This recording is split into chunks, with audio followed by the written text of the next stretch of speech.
বাচ্চাদের school tiffin হোক বা সকালবেলা ব্রেকফাস্ট, এরকম পুষ্টিকর পরোটা যদি হয় তাহলে তো আর কোনো কথাই নেই। তো পরোটাটি বানানোর জন্য প্রথমে আমি একটি মিষ্টি আলু খোসা ছাড়িয়ে নেব। এই পরোটার রেসিপিটি খুবই খেতে অসাধারণ লাগে। বাড়িতে অবশ্যই একবার ট্রাই করবেন, স্কিপ করবেন না, পুরো ভিডিওটি দেখবেন।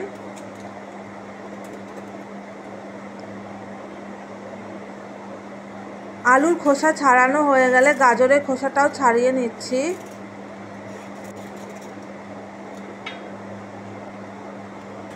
আলু আর গাজরগুলো ছোট ছোট করে চপ করে নেব যাতে তাড়াতাড়ি সেদ্ধ হয়ে যায়।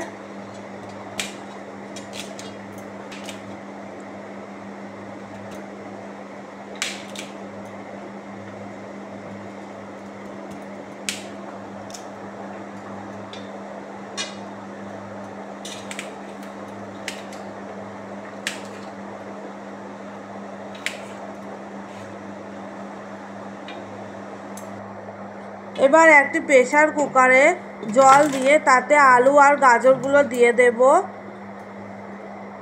পরিমাণ মতো লবণ দিয়ে প্রেসার কুকারের ঢাকনাটা আটকে সিটি বসিয়ে দেব।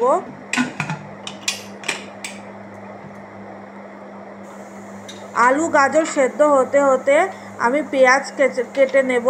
আমি এখানে একটাই পেঁয়াজ নিয়েছি। পেঁয়াজটা চপার দিয়ে ছোট ছোট করে ঝিরিঝিরি করে চপ করে নেব। এতে কি হবে, বাচ্চারা খেলে পরে বাচ্চাদের কোনো অসুবিধা হবে না, খুব সহজেই বাচ্চারা খেতে পারবে। দেখুন একদম মিহি মিহি চপ হয়ে গেছে। পরিমাণ মতো আটা নিয়ে নিয়েছি। আটার মধ্যে সেদ্ধ করা গাজর আর আলুগুলো দিয়ে দিচ্ছি। চপ করা পেঁয়াজগুলোও দিয়ে দেব। আপনারা চাইলে লঙ্কাও দিতে পারেন, আমি লঙ্কা দিইনি, বাচ্চারা যেহেতু খাবে।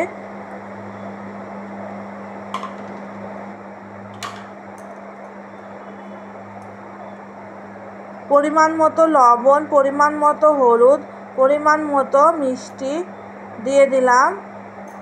দিয়ে ভালো করে আটাটা মেখে নেব। এতে কিন্তু কোনো জল দেওয়া যাবে না। জল ছাড়াই শুকনো ডো তৈরি হয়ে যাবে। দেখুন কি সুন্দর শুকনো ডো তৈরি হয়ে গেছে। বাড়িতে এইভাবে অবশ্যই ট্রাই করবেন। রেসিপিটি ভালো লাগলে অবশ্যই কমেন্ট করবেন। এবার আমি পরোটা বানিয়ে নেব এক একটা করে।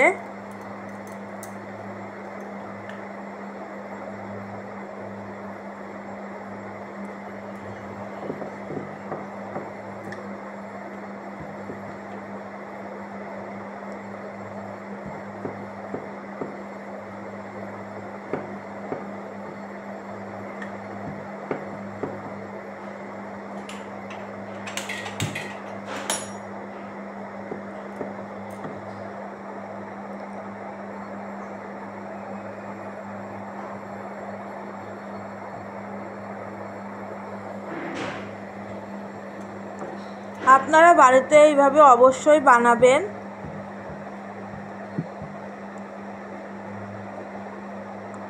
আটার গুঁড়োর পরিমাণটা বেশি নেবেন, না হলে এরকম লেগে যাবে।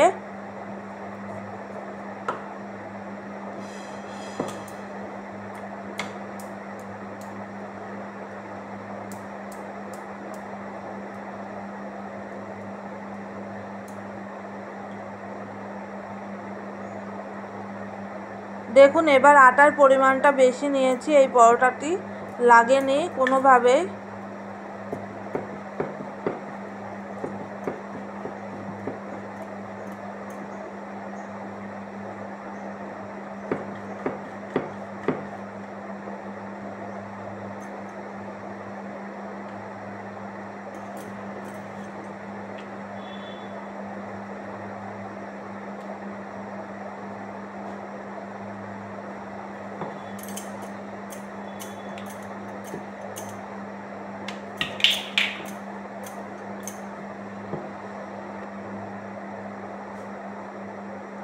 এবার এক এক করে পরোটা সেঁকে নেব। প্রথমে আমি শুকনো সেঁকে নেব, তারপর তেল দিয়ে ভেজে নেব। এতে তেলের পরিমাণটা না কম লাগে।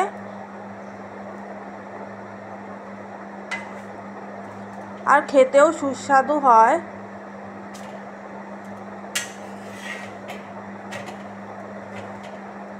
আপনারা চাইলে ঘিও দিতে পারেন। আমি আমার ছেলেদের ঘি দিয়েই বানিয়ে দিয়েছিলাম। এটা আমি নিজের জন্য বানাচ্ছি, তার জন্য আমি তেল দিয়েই বানাচ্ছি।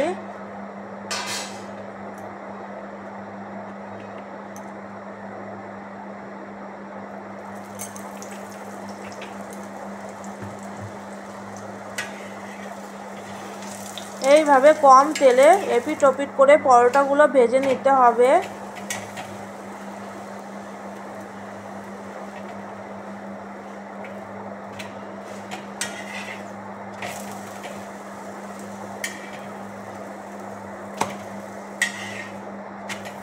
দেখুন কি সুন্দর পরোটা তৈরি হয়ে গেছে।